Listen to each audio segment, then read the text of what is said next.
Buenas noches a todos, bienvenidos al séptimo seminario especializado de comercio internacional que estamos organizando en conjuntamente la coordinación de la licenciatura de estudios internacionales con la cátedra de comercio internacional.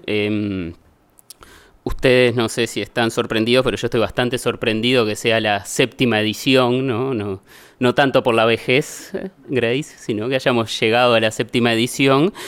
Pero, y bueno, y en esta séptima edición un poco renovarse es vivir, ¿no? Entonces estuvimos pensando en conjunto con Andrés de qué giro, qué vuelta darle a este seminario para intentar aportar a todos ustedes algo más. Y bueno, decidimos que quizás a lo largo de los años estaban un poco aburridos de ver las mismas caras y escuchar un poco a los mismos y pensamos, bueno, qué mejor de dar un giro y traer a los propios protagonistas del comercio, a los propios protagonistas desde la cátedra.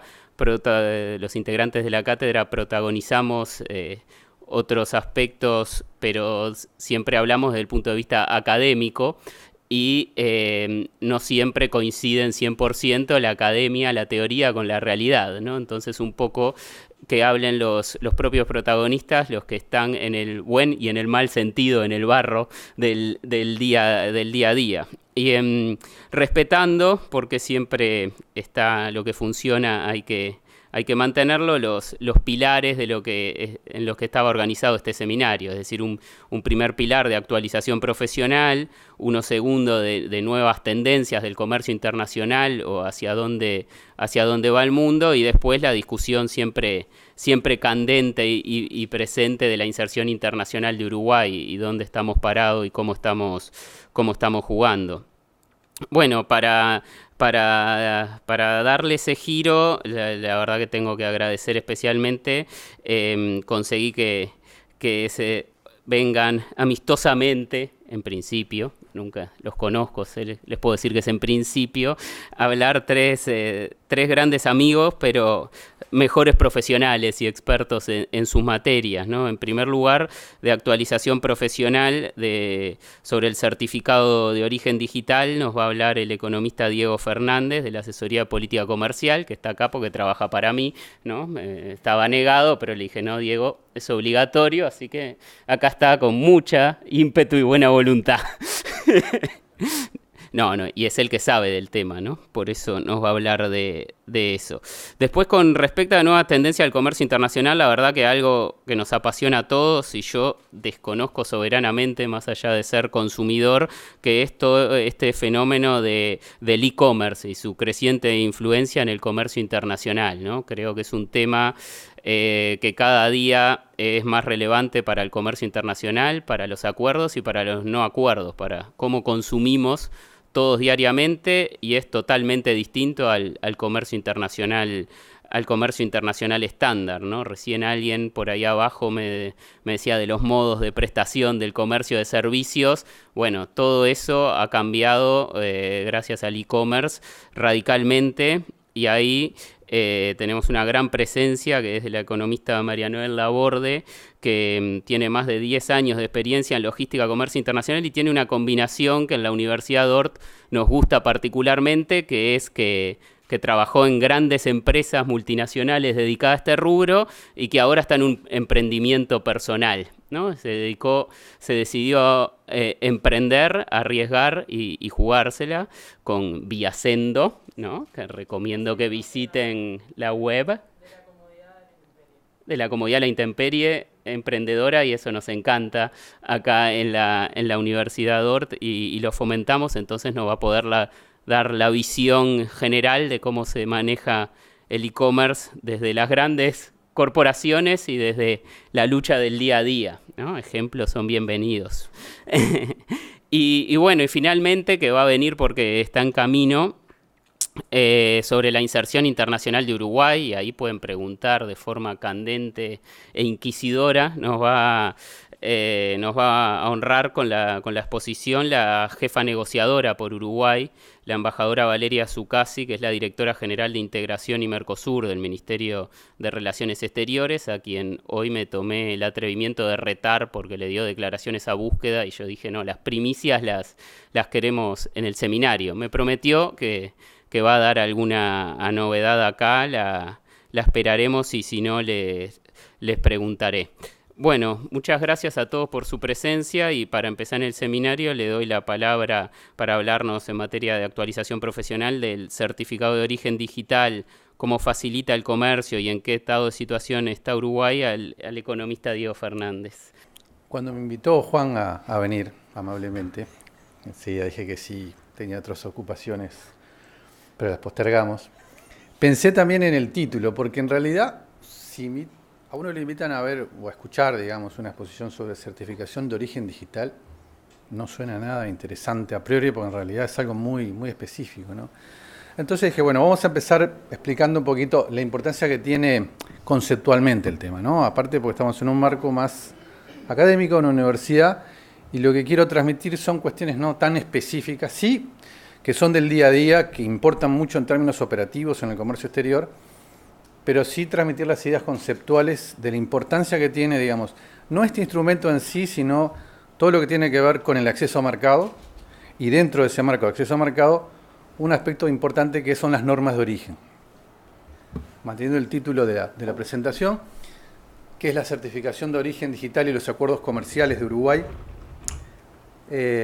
Lo primero que entonces quería ver con ustedes es la relación entre lo que tiene que ver con el origen de los productos que comerciamos en el marco de un acuerdo comercial y justamente el acceso a los mercados internacionales.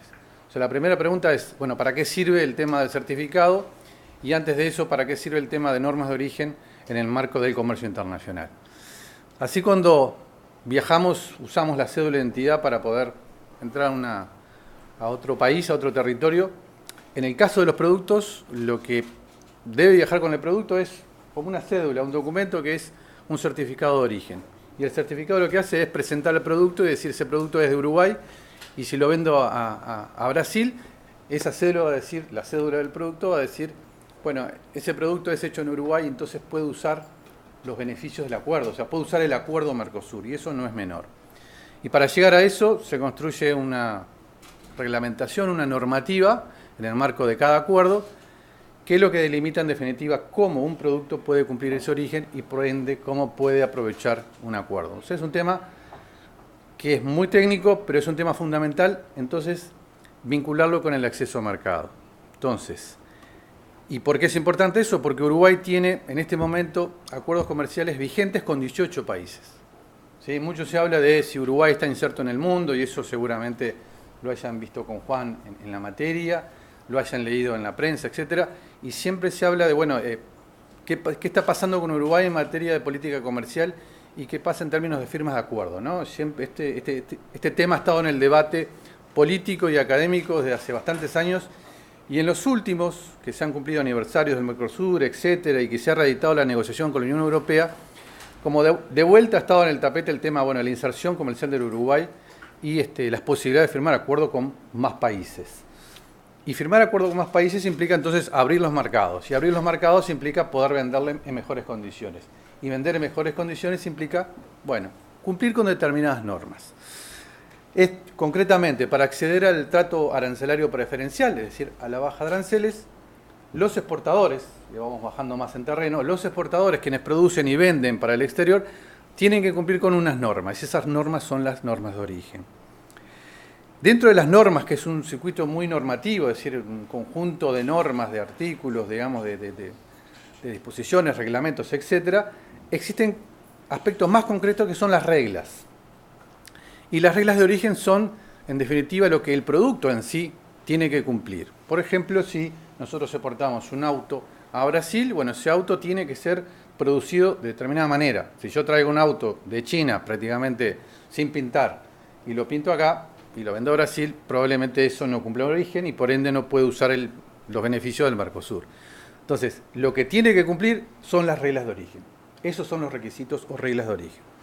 Son disposiciones y criterios que establecen en qué casos las mercaderías se pueden considerar como originarias de un determinado país. A lo que a nosotros nos importa es que las exportaciones uruguayas a Brasil o Argentina o a Paraguay en el marco del Mercosur sean consideradas originarias. O sea, si yo traigo un insumo y hago algo con el insumo, pueda seguir siendo uruguayo ese producto. ¿En dónde están presentes las normas de origen? Bueno, ya les di una pista que es, obviamente están presentes los acuerdos comerciales, ejemplo, Mercosur.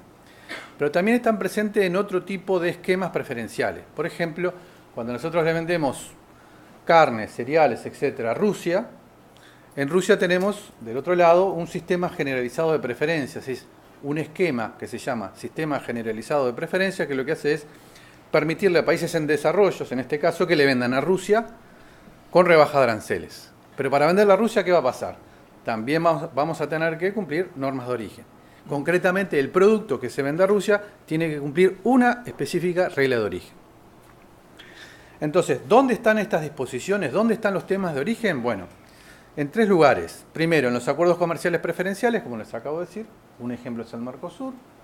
Un ejemplo es el Mercosur con Chile. Otro ejemplo es el Mercosur con Bolivia. Otro ejemplo es el Mercosur con los países andinos, con México, etcétera, etcétera. En segundo lugar, ¿dónde están estos acuerdos o estas normas de origen? Bueno, en los esquemas preferenciales no recíprocos, quiere decir que Rusia me da preferencias, yo no le doy a Rusia. Es un esquema unilateral de beneficios. Hay solo una parte que otorga beneficios. Y el ejemplo es el sistema generalizado de preferencias. Y por último, estas normas de origen están también presentes cuando, por ejemplo, países que están haciendo una investigación antidumping, porque hay un caso de dumping en un mercado, por ejemplo en Argentina. Bueno, Argentina se preocupa de que los productos que vengan de Uruguay sean realmente uruguayos. En este caso tenemos el Mercosur, entonces con Uruguay no va a haber problema porque va a cumplir unas normas de origen preferenciales. Pero supónganse que el producto que entra a Argentina viene, supónganse de España, y tiene una investigación antidumping con China, entonces va a querer que ese producto sea español y que no sea de China. Entonces el origen importa. ¿Sí? Entonces, el origen está presente en esquemas preferenciales y también en esquemas no preferenciales, por ejemplo en el marco de una investigación antidumping. Seguimos aterrizando el tema. Esas eran normas de origen, luego venían reglas de origen y ahora vamos a ver qué es la certificación de origen para llegar al certificado digital. La certificación de origen es justamente emitir ese documento o esa cédula y eso lo tiene que hacer alguien. En nuestro caso, en el caso de Uruguay, la autoridad competente o el organismo oficial que administra los regímenes de origen es la Asesoría de Política Comercial, ¿no? Es nuestra casa, nuestra oficina. Nosotros lo que hacemos, tenemos la posibilidad en muchos de los acuerdos comerciales de delegar esa función en cámaras, en entidades. Entonces en Uruguay puede hacerlo Unión de Exportadores, Cámara de Industrias, Cámara de Comercio, Cámara Mercantil y a nivel público la Dirección Nacional de Industria. Esas entidades públicas y privadas pueden emitir certificado de origen, pueden emitir ese documento. ¿Qué es el certificado? Justamente un documento, el documento que acredita el cumplimiento de las reglas. Y las reglas son esas reglas que cumple cada producto. ¿Quién lo tiene que acreditar? Bueno, ¿quién tiene que hacerse cargo de que cumple las reglas de origen? Bueno, quien produce, quien vende. Entonces firma un documento que es un certificado de origen. Hoy por hoy el certificado de origen básicamente es en papel y la idea es que la versión digital es la que estamos tratando de fomentar el uso y la que estamos incorporando en lo posible en todos los acuerdos comerciales. Ahora sí, presentamos la certificación de origen digital o el certificado de origen digital. La certificación sería el proceso de certificación, el sistema, y el certificado es, bueno, ¿en qué termina? Esa certificación termina en un documento que es un certificado electrónico. ¿Es bueno esto? Es muy bueno. Es un elemento concreto de facilitación de comercio. ¿Qué quiere decir? Nosotros tenemos, y eso en el marco multilateral, se ha negociado un acuerdo de facilitación de comercio, que entre otras cosas lo que pretende es que, bueno, las aduanas agiliten el proceso de internalización de las mercaderías y en ese marco de facilitar el ingreso de las mercaderías, tener documentos que circulen en forma digital, que vayan virtualmente de una aduana a otra o de una entidad a otra, es mucho más fácil y por ende facilita el comercio. Todo es electrónico ahí. Entonces, desde el punto de vista de la emisión, quienes emiten ahora van a tener una facilidad, porque hay un proceso que se hace cuando se hace en papel, que implica llevar un documento a una oficina, que lo firme, si hay errores, volverlo, modificar, volverlo a traer, que lo aprueben, etcétera, etcétera, y después enviarlo por courier al socio, es decir, al importador para que lo presente en la aduana. Ahora todo eso es mucho más eficiente, más rápido porque se hace en forma electrónica. Ahora les voy a mostrar cómo es el proceso rápidamente en términos más gráficos. Entonces, hay una ganancia, créanme, desde el punto de vista de la emisión, y eso lo están validando los exportadores hoy por hoy en Uruguay. Desde el punto de vista de la recepción, la aduana ya no recibe un papel, sino que recibe un certificado electrónico que puede validarlo en forma electrónica, ahora van a ver cómo, y obviamente todo lo que es el control es mucho más rápido.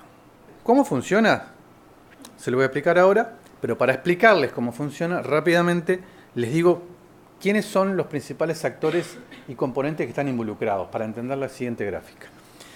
Primero vamos a ver quiénes son los actores. Los actores que están involucrados son, bueno, todo lo que significa hoy por hoy la certificación de origen digital en Uruguay y en la región, prácticamente está en un marco que es la Asociación Latinoamericana de Integración, la LADI. No sé si la escucharon. En el marco de la LADI, que tiene la sede aquí en Montevideo, se desarrolló el proyecto de certificación de origen digital para la región. Y como Uruguay es parte de la LADI, se sumó a ese proyecto y ya lo está usando. La LADI, después están las autoridades como nosotros, que habilitamos a las cámaras. En tercer lugar están las entidades habilitadas, que son las que emiten esos certificados digitales. Obviamente están las empresas atrás de eso. Y están, después en términos de organismos e instituciones, las aduanas que reciben los certificados. Y en el caso de Uruguay está la BUCE, que es la Ventanilla Única de Comercio Exterior, que es el organismo que en este momento está recibiendo los certificados, hace el control y se los pasa a aduana. Básicamente esos son los actores. Los componentes, bueno, para resumir en una palabra, los componentes son plataformas informáticas que tienen todos los actores que estábamos mencionando recién. La LADI, las autoridades, las entidades, las aduanas y la BUCE. ¿Sí? No les voy a detallar, pero las plataformas informáticas son plataformas que en el caso de la entidad emisora permiten emitir, en el caso de la aduana permiten recibir. ¿Sí? La LADI, como juega ahí, con su plataforma electrónica, permite validar esos certificados en un directorio. Imagínense un directorio de telefónico. Bueno, la LADI tiene uno en lugar de telefónico de quiénes pueden firmar. Entonces, cuando la aduana recibe el certificado, va a la LADI electrónicamente, virtualmente y valida. Bueno, y por último, me olvidaba, están las autoridades certificadores y firmas digitales como componente. Las autoridades certificadoras son las autoridades que generan las firmas digitales, en definitiva. Regulan todo lo que tiene que ver con la firma digital. En el caso de Uruguay tenemos a la AGESIC. Y dentro de la AGESIC tenemos la unidad certificadora electrónica. Y el producto que están regulando, normando, son las firmas digitales. En Uruguay tenemos firma digital. Se está usando cada vez más. Hay dos, hay una común, hay una avanzada, hay persona jurídica, etcétera, y hay una que ustedes tienen de repente y ni se dan cuenta que está en la cédula electrónica. La cédula electrónica tiene un chip, ahí tiene una firma digital. La cédula vale 10 años, la firma vale 5. Pero ¿cómo se usa? Con un token, con un lector que permite poder emitir algo, ¿no?, de un lado al otro y enviando una firma. ¿Cómo funciona entonces rápidamente? Bueno, justamente tenemos la autoridad certificadora, esa barra verde que está ahí, que es la que regula y genera en definitiva esas firmas digitales. Esa firma digital la va a usar ¿quién? Un funcionario habilitado de una cámara, de una entidad habilitada, EH que le ponemos ahí, ¿no? Cámara de Industria tiene esa firma, el funcionario de la Cámara de Industria le dice al exportador, sí, yo te voy a emitir ese certificado, porque yo puedo constatar de que vos lo que producís lo hacés cumpliendo origen y esa regla de origen específica.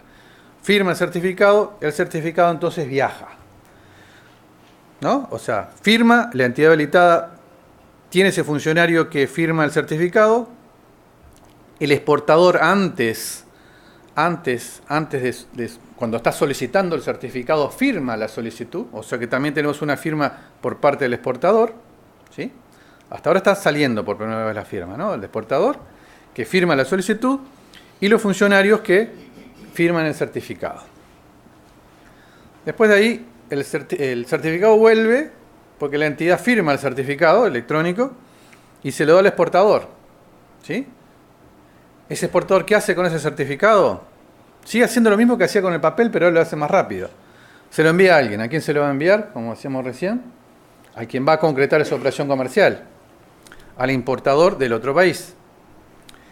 Ese importador, ¿qué es lo que va a tener que hacer? Con ese certificado, lo que quiere es usar el acuerdo. El acuerdo lo que hace es bajar los aranceles.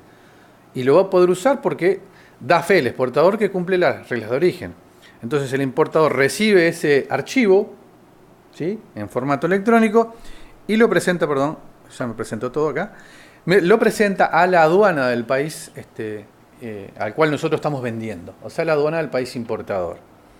En nuestro caso, en Uruguay, si viene un certificado de Brasil, de una federación de Brasil, lo recibe primero la BUCE, lo que le decía, la ventanilla única de comercio exterior, valida algunos aspectos del certificado y lo pasa para la aduana.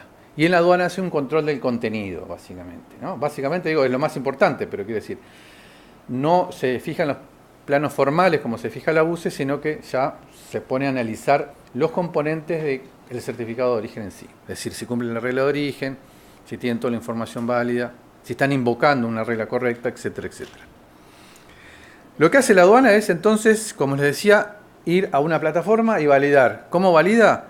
Bueno, verifica entrando a la LADI y va al reservorio de firmas, a ese directorio de firmas, y dice, bueno, el primero que firmó fue José Pérez de la Cámara de Industrias, ¿no? Lo firmó porque primero se lo solicitó el exportador, firmó el exportador, firma José Pérez se lo da al exportador se lo manda al importador, el importador lo pone en la aduana de Brasil, vamos a suponer que le vendemos a Brasil, va electrónicamente a la LADI y chequea que José Pérez está en el directorio. Tiene la firma habilitada, es José Pérez, esa es la firma, etcétera, etcétera. Con lo cual, la aduana lo que dice es válido, ingresa la mercadería, entonces, si no hay otro problema de origen en sí, del contenido en sí, entonces ese producto se beneficia de las preferencias arancelarias. ¿Quiénes usan hoy por hoy el certificado para que no quede como una cuestión teórica?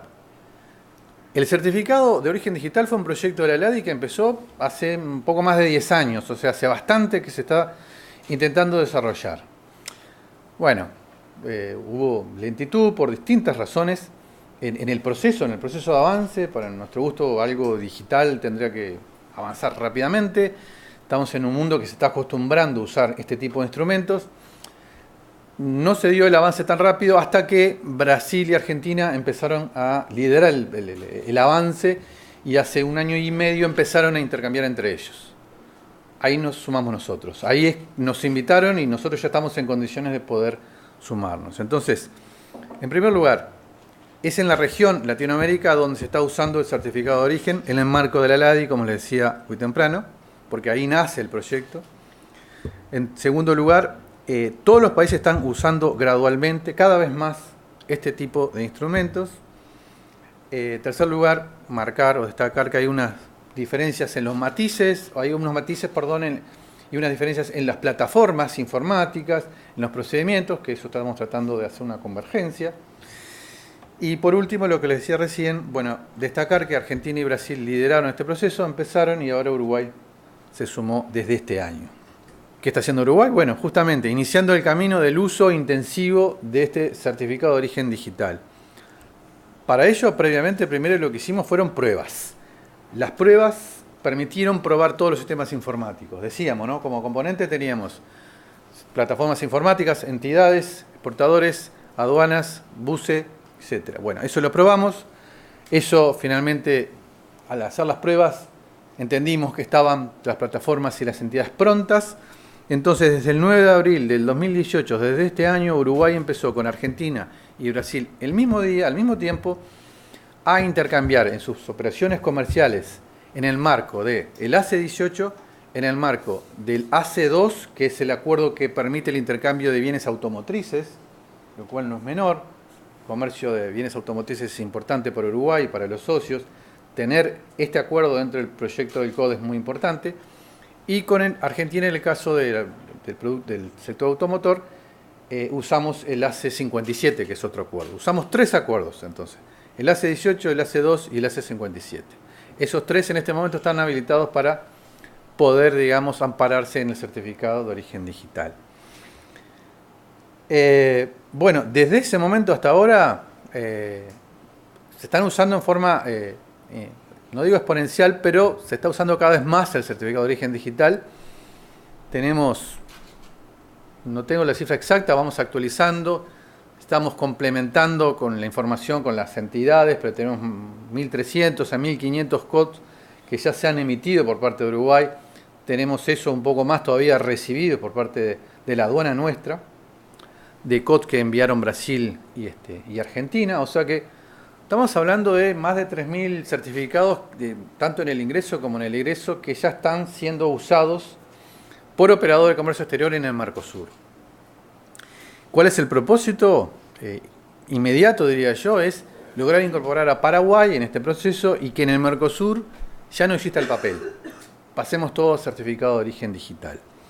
Y esto es bueno por los beneficios que les decía de eficiencia en la emisión, eficiencia en la recepción, y además porque son procesos que se retroalimentan con otros procesos también de desarrollos tecnológicos y que permiten incorporar las TICs en otros procesos también de operaciones de comercio exterior.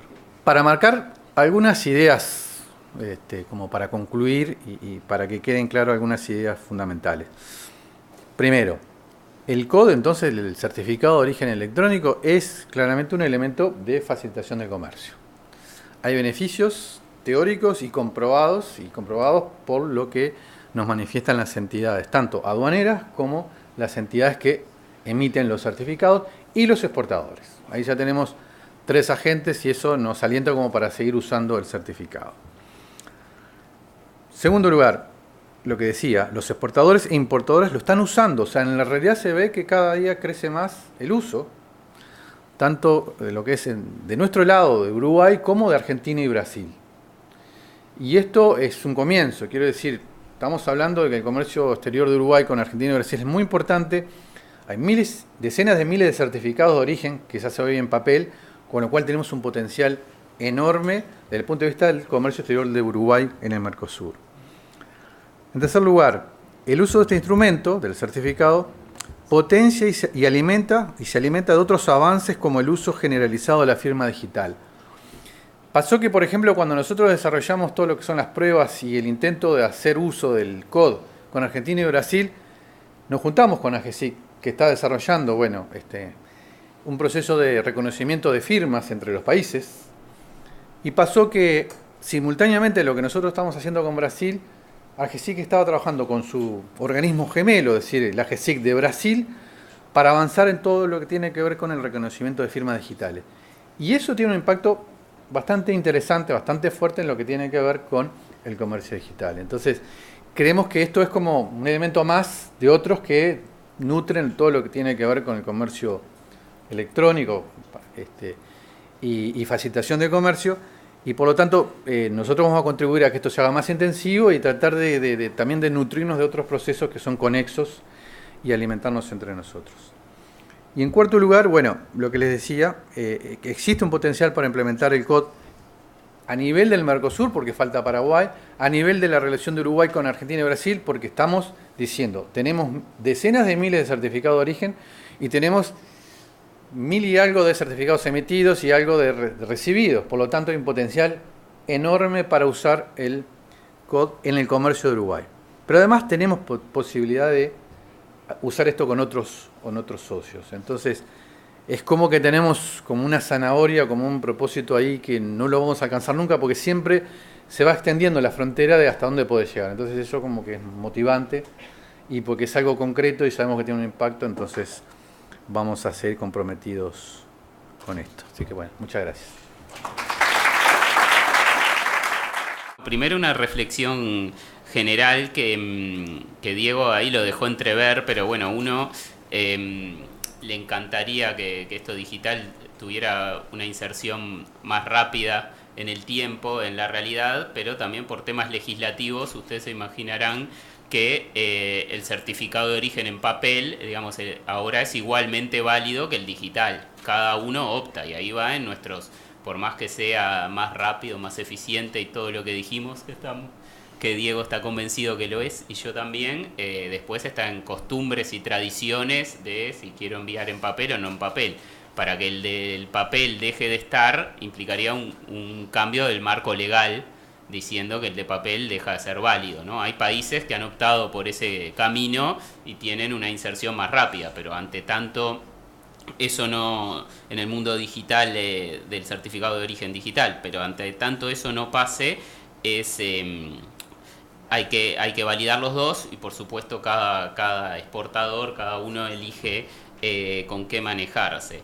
Después, un componente que creo que es importante destacar, y ya vienen las preguntas, es que aparte de facilitación de comercio, es más seguro por la firma digital. Porque cuando uno tiene que hacer para el SGP para Rusia 3, 4 vías firmar, nosotros no les digo diariamente, pero sí trimestralmente tenemos problemas de certificados de origen porque en las diferentes vías la firma no coincide, no tiene la misma forma, uno quedó más para el costado, otra quedó como ustedes quieran, siempre existen inspectores de aduana rusos y de otros lados creativos, ¿no? Cuando quieren descubrir esas cosas. Y bueno, la firma digital siempre va a ser igual, ¿no? Y la firma está dada. Entonces eso es una incertidumbre que se termina, ¿no? Entonces eso son cuestiones muy importantes que cierran brechas, ¿no? Cierran brechas y pequeños obstáculos. Bueno, entonces, y ahora de la presentación de Diego hay 2 puntos que yo como lo atomizo semanalmente en la oficina, lo voy a volver a atomizar, que el primero es cómo sigue esto, ¿no? Porque Mercosur, precioso, bárbaro, ojalá esté todo en certificado de origen digital rápidamente, y ustedes se imaginarán que mi pregunta es, ¿y cómo seguimos con esto, Diego? Esa es mi primer pregunta. Y después un poco de cuestiones quizás un poco más aburridas, pero fundamentales, que es cómo implementan este certificado de origen digital la solución Alianza Pacífico, digamos, la solución que va por fuera de ALADI, ¿no? Porque eso es otra diferencia que tenemos entre el Mercosur y los países de la Alianza del Pacífico. Nosotros estamos jugando el sistema ALADI, pero también hay otros sistemas, y ahí tenemos que trabajar informáticamente, pero ¿cómo se soluciona eso? ¿Cómo seguimos? Me cuelgo, digamos, del último comentario, ¿no? Existe un potencial para implementar, y decía, en el ámbito del Mercosur y fuera del ámbito del Mercosur. Entonces, en el ámbito del Mercosur es, bueno, Paraguay, ya estamos haciendo las pruebas con Paraguay. Paraguay tiene que hacer una homologación interna, que se llama como una validación interna, y la externa la está haciendo en este momento con nosotros. Quiere decir, nos envían de prueba certificados, los probamos en la aduana, le decimos va bien, va mal, y al revés. Nosotros mandamos y Paraguay nos dice cómo nos va. Cuando esté todo eso finalizado, validado, esa prueba, ese piloto, empezaríamos quizá el año que viene entonces diría que sí, con Paraguay.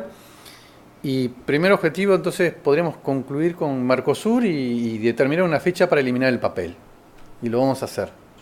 Porque de hecho ya Argentina y Brasil lo hicieron y nosotros estamos definiendo en este momento con las cámaras en qué momento el año que viene vamos a eliminar el papel.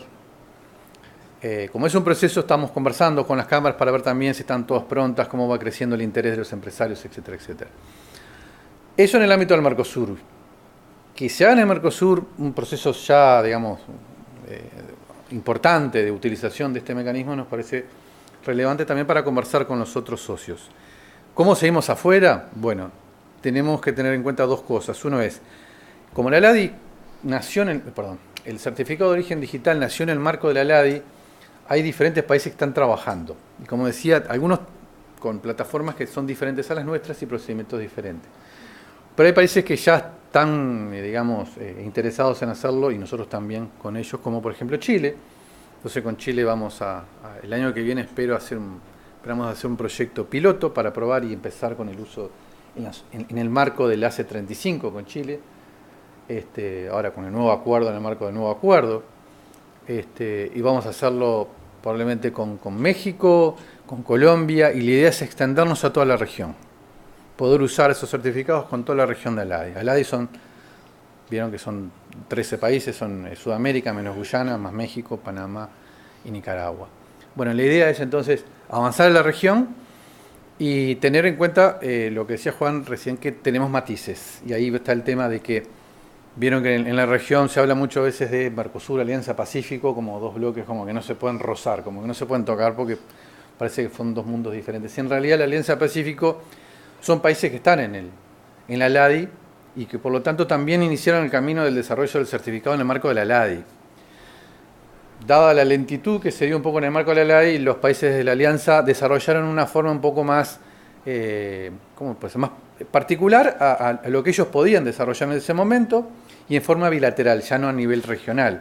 Entonces tienen unas plataformas un poco diferentes, tienen formas de entregarse, de enviarse los certificados diferentes, los hacen, para no aburrirlos, pero como punto a punto, es decir, un organismo le manda al otro el certificado, no es como en nuestro caso que un exportador le manda al importador, sino que es un organismo que le manda al otro, el otro organismo. Entonces, al recibir el organismo no chequea en la LADI porque ya tiene una confianza de que el otro organismo oficial está enviando con una firma que es válida. Esa un poco es la lógica, esa es la diferencia con los países de la P. De todas maneras, como la idea es avanzar lo más rápido posible, hay un compromiso también presidencial de poder desarrollar un trabajo conjunto entre Mercosur y Alianza del Pacífico. El COD, la certificación, es uno de los elementos de ese compromiso de trabajo conjunto de ambos bloques. Y lo que estamos haciendo, previendo, es poder hacerlo con Chile, y Chile es miembro de la Alianza Pacífico. Entonces, si lo hacemos con Chile y después lo hacemos con México, que probablemente lo hagamos en un formato intermedio entre lo que es el formato Alianza Pacífico-Mercosur, creemos que vamos a ir convergiendo a un sistema flexible, donde tengamos de repente dos tipos de versiones o procedimientos, pero que en definitiva sea un mismo instrumento, que sea un certificado digital, ¿no? Así que por ahí está la potencialidad, o sea, si logramos hacerlo con toda la región, sería fantástico. Y además, como estamos negociando con Unión Europea, con el EFTA, etcétera, etcétera, etcétera, que eso va a decirlo Valeria cuando presente justamente qué está haciendo Uruguay en materia de negociaciones, ahí vamos a tener, digamos, podemos pensar que tenemos un potencial también enorme. Y aparte en esquemas como los europeos, que tienen una forma de ver todo el tema de origen que les presenté al principio, diferente. Entonces, donde lo digital va a jugar, pero en un esquema diferente, y bueno, eso sería motivo como de otra media hora. De las nuevas tendencias del comercio internacional y específicamente del e-commerce y su creciente influencia en el comercio internacional nos va a hablar María Noel. Buenas noches para todos. Solo un comentario de lo que decía Diego anteriormente. Todo lo que suma en ese sentido el tema de pensar en certificados, en documentación digital para lo que es el comercio exterior, es brutal. Que eso es súper importante, todo lo que pueda permitir en agilizar y simplificar el proceso del comercio internacional. Y en esa línea, o sea, hace unos cuantos años, prácticamente 50 años, toda la documentación siempre acompañaba la carga, ¿no? O sea, imagínense barcos llevando, alimentos, y allí iba la documentación. Entonces, en su momento, el nacimiento de las empresas courier está en eso, en poder disasociar lo que es la documentación de la carga en sí y poder agilizar el proceso de ingreso de la mercadería cuando la mercadería toca puerto y así evitar problemas del estado de la mercadería y también de una cantidad de costos. Entonces, pienso que todo esto también va en esa línea, ¿no? De poder simplificar procesos y sobre todo eso, también de poder apuntar a futuro en reducción de costos. Bueno, muy bien. Como les decía, mi nombre es María Noel. Vengo del comercio exterior, internacional, con experiencia en el área courier en particular. Y ahora en un proceso personal de emprendimiento. Me he ido especializando un poco más en lo que tiene que ver con el e-commerce, tanto a nivel doméstico como internacional, y así que ando por esos caminos actualmente, y mi idea es contarles un poco más sobre uno de los segmentos especiales del e-commerce que tiene que ver con el concepto de cross-border o transfronterizo. Una pregunta sencilla como para cortar un poco la charla. O sea, ¿quiénes de ustedes hacen compras por e-commerce? ¿Manos? Bien. O sea, no importa si es afuera, acá, compras por e-commerce. ¿Quiénes de ustedes hacían compras por e-commerce hace 5 años atrás? Bien, bastante menos. Entonces, el salto que viene dando el e-commerce a nivel tanto doméstico como internacional es súper importante y la idea es que esto siga creciendo. Contarles un poco qué es el concepto de cross-border. Esto, para ustedes que son especialistas, es de perogrullo, pero bueno, primero que nada, ¿qué es el comercio? Comercio como comercialización de productos, de servicios y demás, ¿no? Compra-venta, intercambio de bienes y servicios. Y acá un punto importante es comunicación y trato entre personas. Esto es definición de la RAE. Nada técnico, sencillo de lo que entendemos todos que es el comercio. En ese me paro un poco en el segundo punto, ¿no? Comunicación y trato entre personas. No nos tenemos que olvidar que en ese mundo mágico que de paquetes, de envíos, de servicios, de lo que sea, en lo último que estamos hablando es 2 unidades, 2 empresas, dentro de esas empresas personas, que son las que hacen las interacciones, y en el medio otro montón de personas que interactúan en ese proceso. Pensemos en la aduana, por ejemplo, ¿no? Que también siempre estamos hablando de personas como involucradas. En el comercio internacional, al concepto ese de comercio, ¿qué le sumamos? Acuerdos que tenemos entre esa comercialización ya se empieza a hacer entre personas que se encuentran en países, en bloques comerciales, regiones, etc. Le ponemos un grado más de complejización. Y después tenemos el e-commerce, que digamos que es lo más nuevo que tenemos actualmente o hacia donde se cree que apunta el mundo, y es sumarle a todos los conceptos de comercio, le sumamos el concepto de Internet. Las transacciones ya no se hacen físicamente, ya no voy a una tienda física, sino que lo termino haciendo a través de un sitio web o a través de lo que se conoce como marketplace. Para asociar, o sea, sitio web, por ejemplo, es cualquier tienda que tiene su propio lugar de venta. Un marketplace, piensen en el más conocido que tenemos, que se llama Mercado Libre, Amazon, etc. O sea, un lugar, vendríamos a ser como un shopping virtual, bien sencillo. ¿Tá? Entonces, de la conjunción de estas 3 cosas es donde empieza el concepto de cross-border. Sumamos el concepto de comercio, porque hay una venta de bienes, servicios, intercambio de personas. Sumamos el concepto internacional, porque esas transacciones de personas no se hacen necesariamente dentro de un espacio físico, digamos, de un país, sino que se hace entre personas que se ubican en distintas zonas del mundo. Y por último, es que la base de todo esto termina siendo Internet. Entonces, para ponerlo en términos muy sencillos, ese es el concepto de cross-border. Esto como para darnos un poquito de idea de cuál es la realidad actual en lo que tiene que ver con la realidad digital. O sea, pensar en cross-border o pensar en e-commerce y demás, si no le sumamos todo el desarrollo brutal que ha tenido el proceso de la era digital, es imposible de haber llegado a ese punto. Entonces, estos son algunos numeritos que nos dan una idea de la magnitud. Actualmente somos 7.476 millones de personas en el mundo. El 50% de esas personas tiene acceso a Internet. 50%. Para que tengan una idea, ahí hay un numerito mágico que dice que el 54% está urbanizado. ¿Cuánto tiempo hemos estado en este planeta como para llegar a un proceso que el 54% esté urbanizado, pero ya en una ventana de tiempo de 60 años, 50 años que empezó a desarrollarse Internet, el 50% ya tiene acceso a Internet? Es brutal cómo eso viene desarrollándose. A eso sumémosles otra cosa más, o sea, ¿cuánta gente tiene acceso a las redes sociales? Ahí lo que nos plantean es el 37% tiene acceso a las redes sociales. Todos tenemos experiencia en eso, llevémoslo a escala mundial en ese sentido. ¿Cuántas personas tienen acceso a un celular? O sea, también, otra cosa que ha pegado un salto brutal, o sea, el acceso a disponer de un teléfono para poder comunicarse. 66% de la población mundial tiene acceso a un celular. Es una locura. Piensa en cuánto tiempo te llevaba a tener un teléfono fijo. Bueno, muchos de ustedes no saben lo que es eso, pero bueno, quienes tenemos algunos añitos arriba sabemos que conseguir que Antel te diera un teléfono llevaba meses.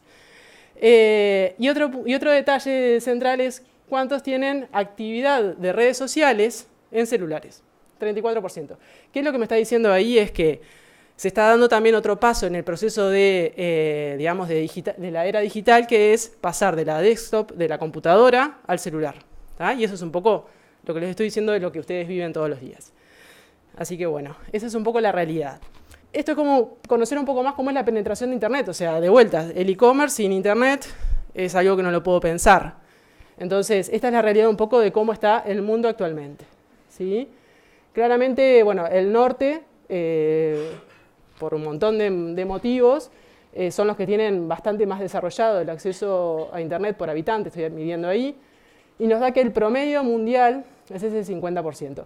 Un datito No conseguí el dato por habitante. Me puse perezosa, lo podría haber pensado. Pero bueno, este es el dato que tenemos en Uruguay hoy por hoy. El 83% de los hogares tienen acceso a Internet a través de algún canal. Que también hay una cantidad de mediciones que se hacen en esa línea. Pero bueno, eso es lo que nos está hablando, toda esa penetración de Internet, es la posibilidad de crecimiento del e-commerce a nivel mundial. Acá entrando un poquito más, ¿qué es el e-commerce a escala mundial? ¿Ah? Bueno, y aquí, bueno, otros numeritos como para compartirles. El 22% de la población mundial ha hecho algún tipo de transacción de compra a través de Internet. Recuerden que cuando hablamos de compra a través de Internet puede ser servicios. Piénsenlo en ustedes en qué es lo que más utilizan de e-commerce ustedes. ¿En qué piensan en e-commerce cuando le decimos e-commerce? Compra de cosas. Ok, ¿qué más? Comida, pedido ya, Uber, ¿no? Todo ese tipo pago de facturas también. Hay un montón de cosas que los traemos ya incorporados y nos parece tan normal que nos olvidamos de que en realidad hasta hace no mucho, muchas de esas transacciones las teníamos que hacer por otra vía que no sea los smartphones que tanto nos ayudan. Pero bueno, un 22% de la población hizo algún tipo de transacciones de ese tipo. Ahí está el numerito de cuánto es el valor global del e-commerce en el 2016. ¿Tá? Es un numerito interesante en cuanto a cantidad de dinero. Probablemente todavía sigue siendo bastante menor con respecto a lo que es el comercio en sí. Pero bueno, lo que tiene de brutal todo esto es que la tasa de crecimiento es fabulosa. Y finalmente lo que tenemos acá es el promedio anual de gasto que tiene una persona en compras por e-commerce, que son de $1.189. Acá estamos incluyendo absolutamente todo. Doméstico, servicios, paquetes, todo lo que hablábamos recién. Pero bueno, no deja de ser importante ese volumen que estamos hablando. Y también un poco en línea con lo otro, como para mostrarles un poco cuál es la penetración que tiene el e-commerce actualmente. El que está en la punta, es medio el enemigo del gráfico pero el que está en la punta es el Reino Unido con un 78%.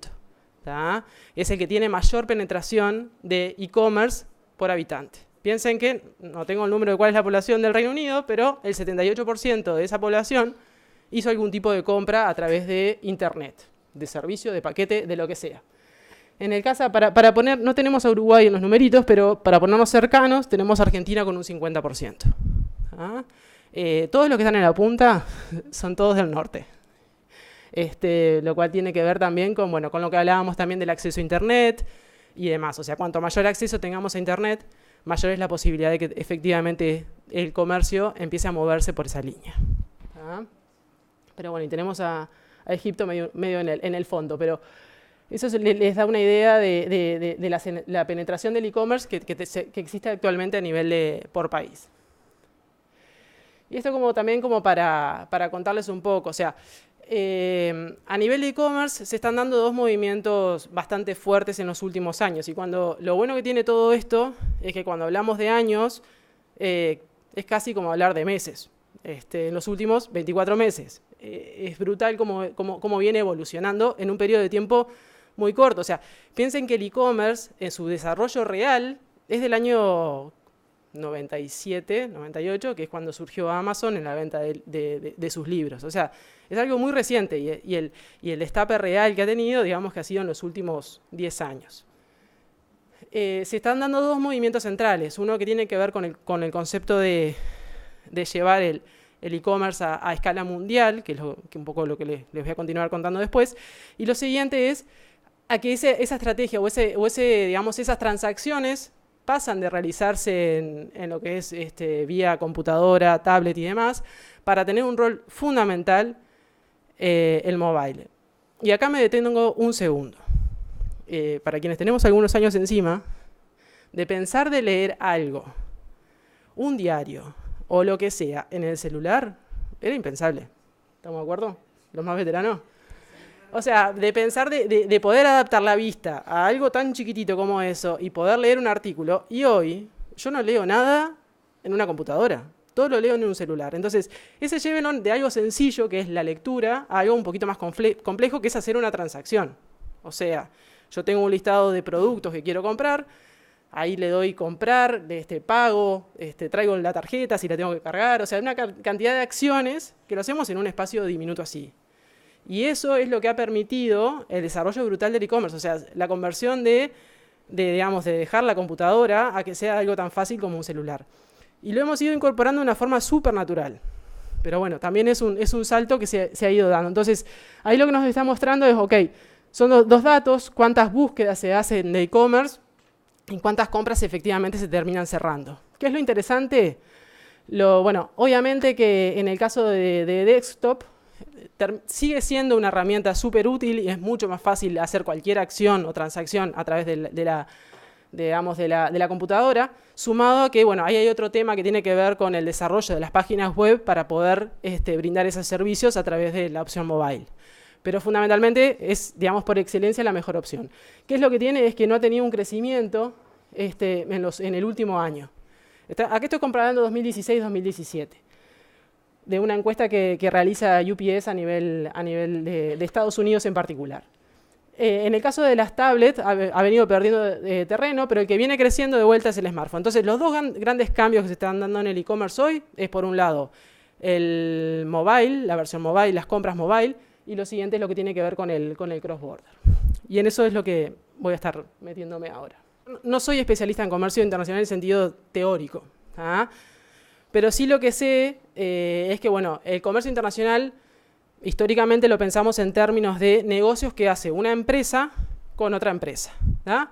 Ese es el concepto que se conoce como B2B, que es business to business, ¿tá? Fundamentalmente la transacción o la venta, lo que vendo es un container, lo que vendo son tantos kilos, que lo termina vendiendo una empresa de Uruguay a una empresa en Argentina, en Rusia o en donde sea. El cambio con el cross-border es que lo que nos permite es poder pensar en unidades distintas de transacciones. ¿Por qué? Porque ya no necesito capaz que requerir un importador en Rusia para poder hacer llegar mis envíos. Hay muchos servicios y hay muchos paquetes que por las características de lo que estoy moviendo, lo puedo hacer directamente desde una empresa de Uruguay al consumidor final en Rusia. Y ahí es donde entra el concepto de B2C y es donde el e-commerce es disruptivo a nivel del comercio internacional. Te permite poder hacer transacciones de empresas a consumidor final.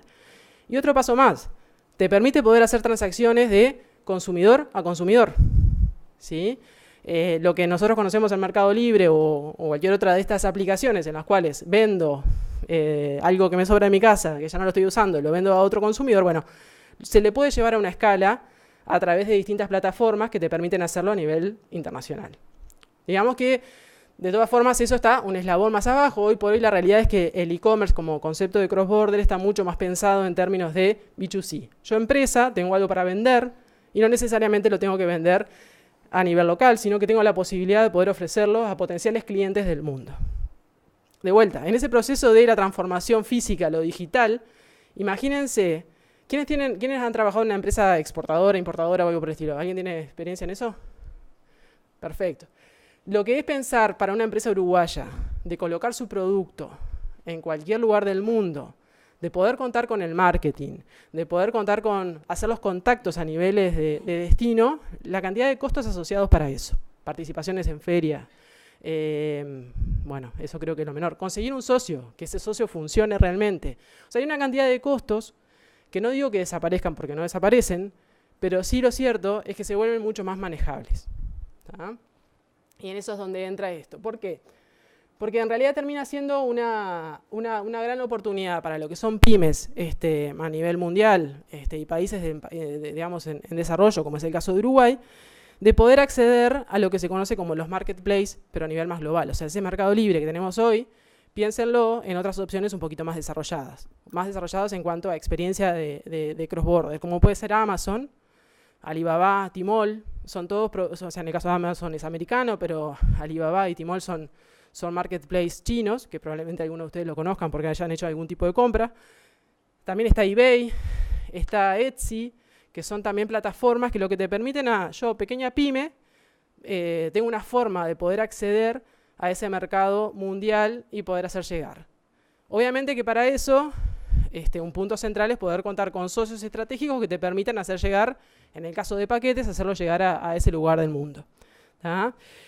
Y un punto central en esto obviamente son las aduanas. O sea, más allá de que yo tenga la mayor de las buenas voluntades de convertir mi paquete y buscar clientes en el mundo, si no logro que poco a poco las aduanas, que obviamente tienen su propio proceso, porque hay una cantidad de temas regulatorios que terminan impactando, las aduanas se han ido acomodando.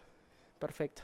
Y están en ese proceso de también ir adaptándose a todo este proceso digital y también de efectivamente permitir el concepto de B2C. ¿Tá?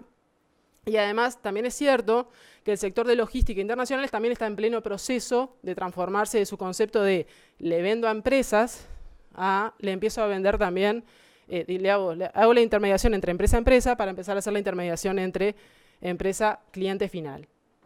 Entonces, digamos, los distintos involucrados en este proceso, para pensar en el comercio internacional, están adaptándose, capaz que a una velocidad un poquito más lenta de lo que es la digital y la documentación y demás, pero están en ese proceso de ir adaptándose.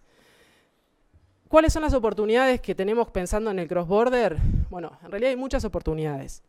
Lo primero es que se estima que el 60% de la población mundial va a realizar más o menos como el 14% de sus transacciones de consumo online. ¿Ah? De vuelta, es un montón. En el año 2017 en Estados Unidos, el 47% de los compradores online lo hicieron a un proveedor del exterior. Y saben, muchas veces no nos damos cuenta. Yo hago compras en Amazon. Me pasó hace poco de los disfraces de Halloween de mis hijos, que resultó que los traje de China sin saberlo. Compré en Amazon, demás, y cuando quise ver, en realidad, el tiempo en el que me llegaba al depósito en Miami era un poquito más extensa de lo habitual y era porque estaba viniendo desde China. Entonces, muchas veces, digamos, los marketplaces terminan siendo un canal de dar a conocer distintas marcas que de otra forma probablemente nunca lo hubiésemos podido hacer. En China, el 22% de las personas que consumen e-commerce lo hacen también de cross-border. Otra gran oportunidad. Porque además hay un detalle menor que muchos no lo tenemos claro o no lo tenemos en perspectiva, es que ya existen empresas en Uruguay que comercializan sus productos a través de Amazon. Existen. Lo que hay que lograr es que efectivamente incremente ese volumen, pero ya existen. Hay empresas del sector de diseño y demás que han ido creciendo de forma súper positiva digamos, en marketplace mucho más específicos como son Etsy, que es de la moda y del diseño, que ya están dando ese paso de pasar de ese microsegmento a algo más masivo como puede ser Amazon. Y eso a nivel de volumen, de envíos y obviamente de facturación es brutal para cualquier empresa pyme del Uruguay. ¿Cuáles son los desafíos? Uno de los puntos centrales es, como hablábamos en un principio, o sea, el comercio es una interacción entre dos personas al final. El punto central acá es la confianza y el fraude es uno de los temas que puede efectivamente limitar el desarrollo. Y no solamente el fraude es pensándolo yo consumidor, que el que me venda efectivamente me venda bien, sino yo como vendedor de que el consumidor efectivamente me pague bien lo que me tiene que pagar. ¿Ah? Entonces ahí el desarrollo de los medios de pagos también es súper importante de poder ir haciéndolo. Y otro tema importante, o sea, no es solamente decir, ok, me abro el mundo y empiezo a ofrecer mi producto a quien quiera adquirirlo. En mi carrito doy la opción de que el paquete los pueda recibir en el exterior a través de X empresa. Tenemos que ser capaces de poder adaptar también el idioma y lo que queremos transmitir. Entonces, para pequeñas empresas, siempre la opción de pensar el ingreso a cualquier mercado a través de un marketplace es una forma mucho más sencilla y amigable que hacerlo directamente. ¿Por qué? Porque el marketplace te da la confianza que vos no necesariamente tenés frente al consumidor final y te da un canal de comunicación en el idioma que el cliente necesita, como también poder acceder. Otro tema importante con esto, en el e-commerce, la logística y la logística reversa, que es cuando algo que me llegó no era lo que quería y necesito devolverlo, es algo súper sensible a nivel doméstico. Probablemente hayan tenido experiencia, en algún caso de experiencia de eso. Piensen eso en términos de internacional. ¿Por qué? Porque ahí empiezan a primar otros actores distintos que son las aduanas y las regulaciones que pueden ayudar o complicar un poco más ese proceso. Y ahí es importante una cosa que para mí es indistinto si hablamos de e-commerce o hablamos de comercio internacional más regular, es que en todos los puntos siempre se necesita el soporte de las entidades y la acción del gobierno para poder ir abriendo mercados que den esas posibilidades. Sin eso, tampoco vamos a tener la posibilidad de poder desarrollar el concepto de cross-border de nosotros hacia afuera o el ingreso de eso. Y es súper importante. Y sí, ahí yo creo que también es otro tema que me parece que todavía en el caso digamos, de las entidades uruguayas de promoción no hemos logrado dar el pie fuerte en eso, es decir, ok, el cross-border, el e-commerce es una estrategia de salida de nuestras empresas y de hacer una efectiva acción en ese sentido. O sea, el cross-border todavía resulta como muy novedoso, muy nuevo para entidades como puede ser Uruguay 21, ese tipo, o inclusive privadas, o sea, bueno, eso es público-privado, pero ese tipo de entidades que todavía no lo están incorporando dentro de su propuesta, digamos, de herramientas de internacionalización para las empresas. ¿El futuro hacia dónde va? El futuro en el e-commerce y en el cross-border va hacia donde va todo el comercio internacional, que se llama China y Asia. ¿Tá? Va hacia ahí. Estados Unidos, digamos que las empresas en el norte están sumamente enfocadas en poder lograr la entrada en ese mercado y hacia ahí también podemos ir nosotros. Creo que el punto central, o sea, los desafíos y las oportunidades seguro para pensar en poder ingresar en ese tipo de mercado termina siendo los mismos que cualquier otra, digamos, herramienta de internacionalización que se quiera utilizar, pero creo que lo que es interesante de esto es pensar de que hoy por hoy el mundo termina siendo un poco más plano. Termina siendo un poco más fácil poder pensar que los productos de Uruguay o de cualquier otro rincón del planeta terminen en Uruguay o viceversa. Es mucho más plano de lo que era hace 20 años atrás. Entonces eso nos da la posibilidad de poder pensar que las pequeñas empresas en Uruguay pueden tratar de efectivamente apuntar a la luna, como sería ingresar en el mercado chino, y de poder efectivamente entrar. No está tan alejado de la realidad. El e-commerce te da esa posibilidad de poder tratar de hacerlo. Así que bueno, eso es todo. Y ahora para terminar todavía tenemos con vida, lo cual me alegra, a la embajadora Valeria Zuccasi para contarnos cómo está el mundo, amigos, en materia de negociaciones comerciales.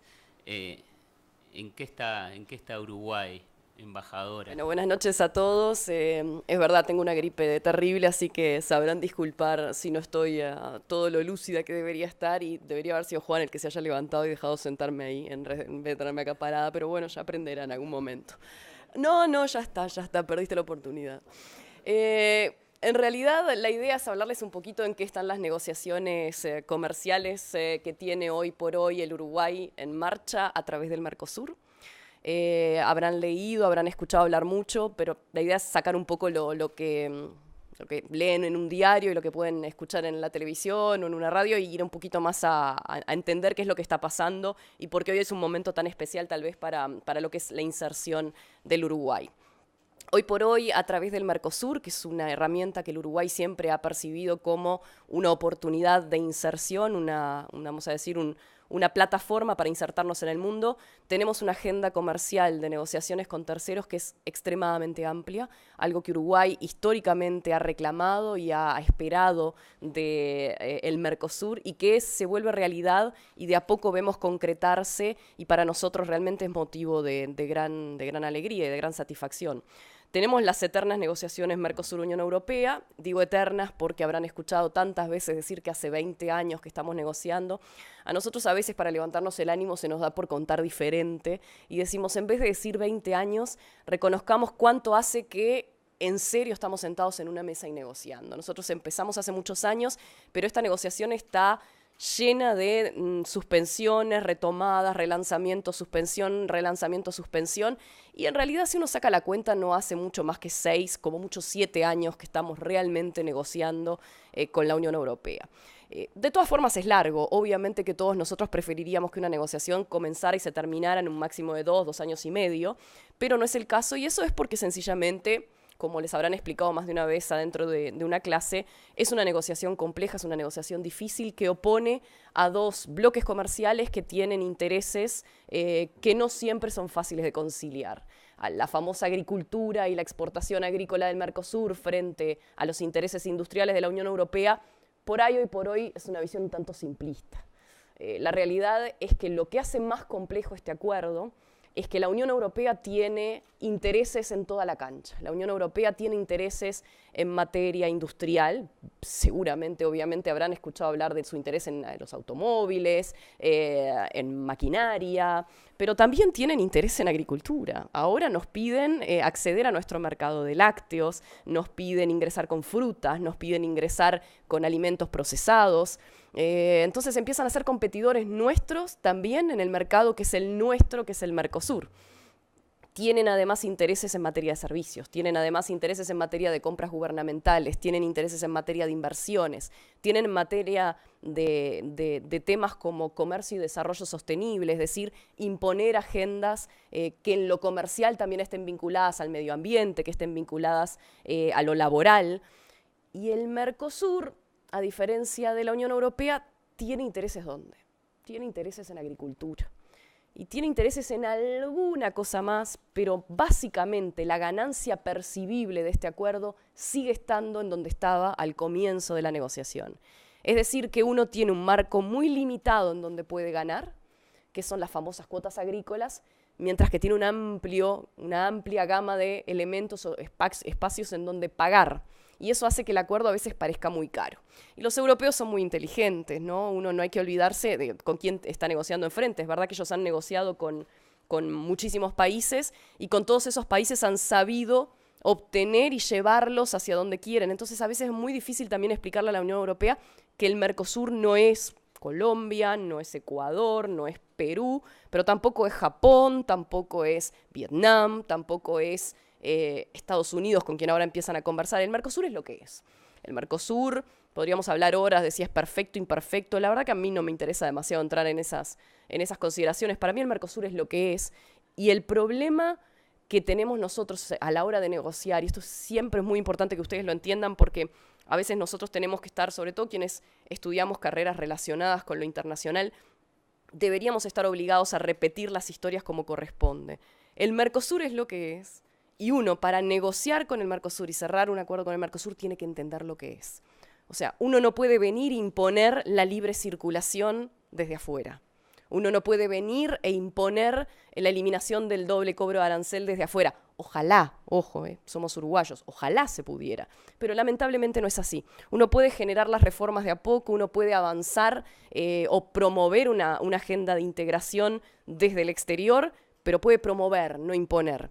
Y desde el momento en que no nos estamos terminando de entender y no estamos terminando de comprender que lo que el Mercosur puede dar tiene sus límites, y del otro lado hay pedidos, estamos en esta especie de nebulosa en la que estamos ahora, que habrán, obviamente ustedes leído, por lo menos sabrán un poco de lo que va, que tiene que ver con 4 o 5 elementos centrales, pero un montón de temas menores que tampoco terminamos de cerrar. Yo no sé si cuánto hablaron más temprano con Diego de temas de origen, pero piensen en temas fundamentales como la admisión temporaria del drawback. Si uno viene y se encuentra un socio comercial con el que quiere cerrar un acuerdo, que no comprende que hoy por hoy el Mercosur o Uruguay, pensémoslo, no tiene una red de acuerdos para importar los insumos que necesita o incluso el material que necesita para poder exportar un paquete de carne a la propia Unión Europea porque necesita utilizar un régimen especial para importar ese insumo y pretenden que uno lo elimine porque va a poder comprárselo a la Unión Europea, es que no entendieron nada. Está condenando a un país posiblemente a años de retraso en materia de desarrollo en lugar de progreso. Y un poco lo que nos está pasando con los europeos es eso, no hemos terminado de entender de un lado y del otro dónde están los límites. El Mercosur entiende que el acceso o las ganancias con la Unión Europea van a venir de cuotas y que van a venir de cuotas agrícolas. Entendemos que no son tan lindas como nos gustaría, no son tan sustantivas como nos gustarían. También seguimos pidiendo, ojo, que seguimos pidiendo más y más. Del otro lado, todavía no han entendido que hay ciertas renuncias que el Mercosur no puede hacer. Si bien uno puede decir voy a ganar menos, es muy difícil decir voy a resignar mi política industrial o lo poco que queda para cerrar este acuerdo. Y eso nos deja en una situación un tanto compleja desde hace, yo diría, 6 meses, en la cual tenemos 4 grandes temas que nos tienen trabados. Son temas políticos, servicios marítimos, un tema que le interesa a la Unión Europea y que refiere más que nada al cabotaje entre puertos argentinos y brasileños. No tiene tanto que ver con nosotros, pero para ellos es muy importante. Ellos quisieran que un barco que viene de Europa pudiera traer carga, dejar carga en Santos, tomar carga de Santos, llevarla a Buenos Aires y dejar algo en Buenos Aires y seguir ya que estaba para China. Y eso hoy por hoy está pautado por un acuerdo de reserva de carga entre Brasil y Argentina, que es un acuerdo internacional. Entonces, violarlo, renunciar o decidir en el futuro no renovarlo tiene un costo político importante porque además es el que permite a un cierto sector de servicios marítimos vivir en esos países. Tenemos el tema de lácteos, que mencionaba al pasar más temprano. La Unión Europea, que es un productor que subsidia a su sector lácteo en gran medida, está sentado, como estamos sentados creo que todos los productores de lácteos hoy por hoy, arriba de una pila de leche en polvo y necesita venderla. Nosotros también. Y ahí empieza la discusión, quién vende a quién arregla con quién, parte o no parte de este acuerdo. También un gran punto de discordia, como se imaginarán, además en momentos por los que atraviesa el sector lácteo en el Uruguay, aún más sensibles que lo que eran si hubiéramos estado discutiendo esto hace 3 o 4 años. Está el tema también de las indicaciones geográficas, que lo pongo siempre a continuación de lácteos porque tiene mucho que ver. Las indicaciones geográficas, por ejemplo, piensen ustedes si uno va a un supermercado, ¿cuántos de los quesos que tiene a la vista se llaman parmesano? ¿Cuántos de los quesos que tiene a la vista se llaman gruyère? Si nosotros tenemos que negociar un acuerdo a partir del cual ya en Uruguay no va a poder haber un parmesano en el supermercado que no sea el parmesano producido en Europa, imagínense el costo que tiene para nombres que se utilizan hace más de 200 años, traídos por inmigrantes europeos, que en su momento se escaparon de situaciones, como la mitad de nuestros abuelos, de guerra o situaciones de conflicto, sencillamente quisieron venir a probar suerte al Nuevo Mundo y se trajeron su conocimiento, su forma de producir y sus nombres, que hoy por hoy son tan nuestros como de ellos. Desde el momento que todavía no terminamos de reconocer los límites entre lo que yo puedo reconocer que es tuyo, vamos a decir, champaña, capaz que más cuestionable, ¿no? Sobre todo escrito como champaña. Pero parmesano es un poco difícil cerrar un acuerdo. Y después tenemos, si quieren, la gran discusión del sector automotor. Sector automotor, que es fundamental para Alemania, que ha sido siempre visto como una de las grandes ganancias. Estamos hablando de 4 países, pero sobre todo Brasil y Argentina, con un potencial de compra de automóviles inmenso. Los europeos lo que aspiran a tener es acceso al mercado automotor del Mercosur. Y nosotros tenemos a Brasil y Argentina que han tenido y siguen teniendo aspiraciones de producir autos. Entonces lo hacen, obviamente, en condiciones bastante diferentes y lo hacen con calidades diferentes, y en la competencia está el temor del sector industrial brasileño a el potencial o la potencial afectación que puede tener el ingreso de autos europeos. Y ahí, por ahí es donde las señales más claras han estado dadas, es decir, cuando se relanzó, una de las tantas veces que se relanzó esta negociación en 2010, y cuando se volvió a discutir en 2016, una de las cosas que el Mercosur siempre tuvo claro es que si quería cerrar este acuerdo, los autos tenían que estar adentro. Hay que ofrecer los autos para que el acuerdo cierre para Alemania, para que el acuerdo cierre para la Unión Europea. Y el Mercosur los puso adentro. Entonces uno podría decir, sí, ¿por qué siguen discutiendo de autos o por qué esto sigue siendo un motivo de conflicto? Y bien, porque los que producen autos, Brasil y Argentina, entienden que necesitan un tiempo largo para adaptarse. Es decir, no pueden eliminar el arancel el día 1, necesitan 15 años, que es el periodo más largo que prevé el acuerdo que se está negociando. Y quieren que ese periodo tenga garantías de que la afectación no va a ser inmediata cuando se elimine el arancel. Eso hoy nos tiene, yo diría, en la 4ª, 5ª, 6ª conversación en la que no nos podemos poner de acuerdo en cómo se van a desmantelar los aranceles.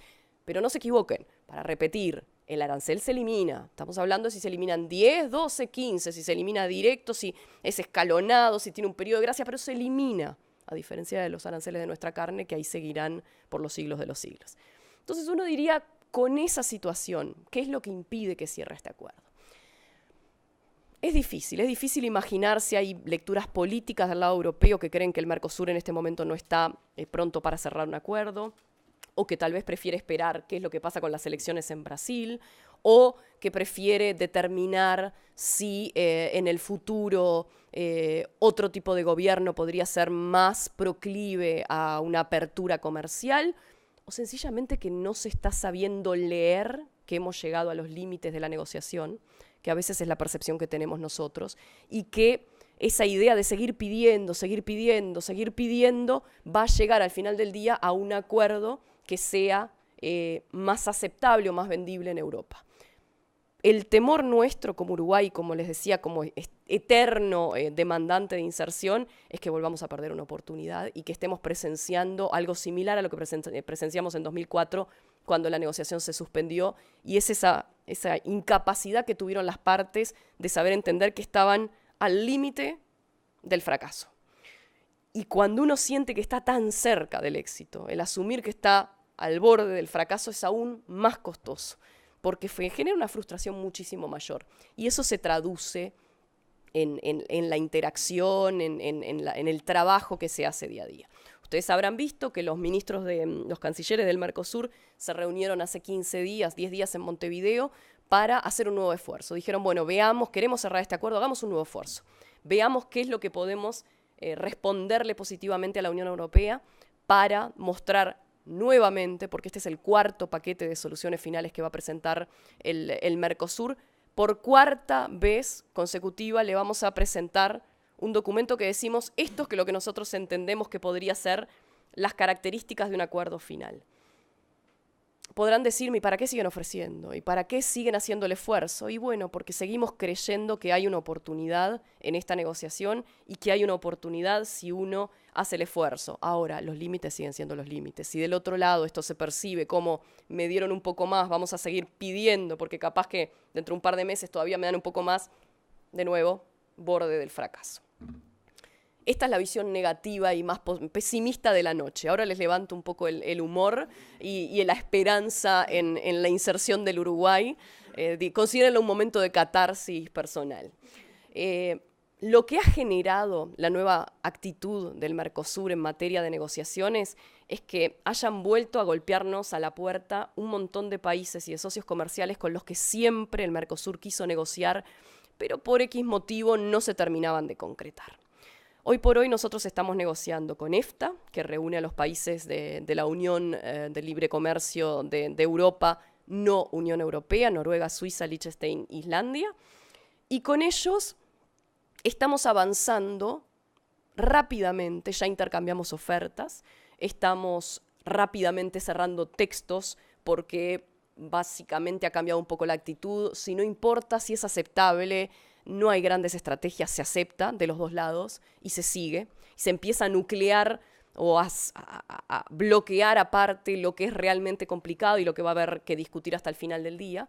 Entonces con EFTA venimos muy bien. Tenemos una próxima ronda ahora en noviembre que esperamos nos permita cerrar en total, desde que comenzó la negociación, que vamos 5 rondas, no es que vayamos mucho tampoco, cerrar 4 o 5 capítulos de la negociación de un total de 11 o 12, o sea que estamos acortando enormemente la brecha para un acuerdo final.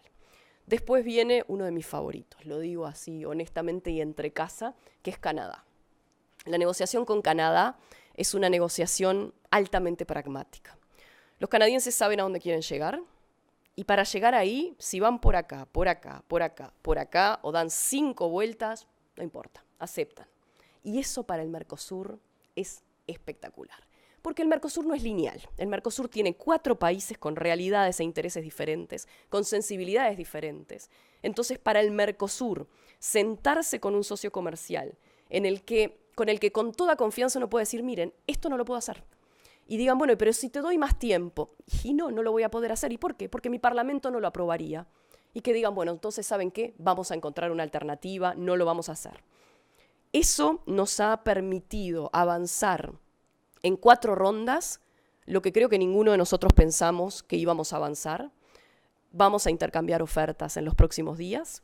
Tenemos 10 días de reuniones en diciembre, un acuerdo de intensificar las negociaciones de acá al año próximo y un objetivo muy claro de finalizar la negociación el año próximo. Si ustedes se basan en lo que empezó siendo mi conversación con ustedes en la Unión Europea, me van a decir, ay, por favor, ¿cómo van a cerrar el acuerdo el año que viene? Créannos, las esperanzas son ciertas, porque a diferencia de lo que ha pasado en otras experiencias negociadoras, acá estamos empezando de cero, sin preconceptos, sin arrastrar la historia de la negociación, la historia negativa de la negociación, y por lo tanto es posible. No es fácil, acá hay sensibilidades de los dos lados, y en algún momento vamos a chocar y vamos a tener que decir no de un lado y del otro, y vamos a tener que pelear un poco, pero nosotros tenemos la esperanza de que esa negociación avance y que pueda ser una de las que demos por concluidas el año próximo. Y lo que queda, además de esto, es algo que es extremadamente importante para Uruguay, que es el capítulo asiático. Nosotros, durante presidencia pro tempore del Uruguay, que como ustedes saben es este semestre, hemos tenido una primera ronda de negociación con Corea del Sur y hemos lanzado negociaciones y tenido una primera reunión de jefes negociadores con Singapur. Con Singapur estamos ordenando la agenda. Singapur es otro socio extremadamente pragmático, ha cerrado acuerdos de todo tipo, de todos los colores, como ustedes quieran, ellos lo han hecho y ponen a disposición esa capacidad de adaptación que también va a venir muy bien al Mercosur. Han sabido escuchar en la reunión que tuvimos en Montevideo, han sabido escuchar muy bien dónde están los problemas de cada uno de los países del Mercosur y eso creo que va a tener consecuencias muy positivas. Y tenemos la idea de que el año próximo tengamos 4 rondas de negociación en las que se pueda avanzar rápidamente en por lo menos 5 o 6 capítulos que ya hemos identificado que no van a ser problemáticos y que deberíamos cerrarlos. Ustedes saben que Singapur no tiene prácticamente aranceles y por lo tanto no es por ese lado que va a venir la discusión. Ustedes me podrán decir entonces qué importa.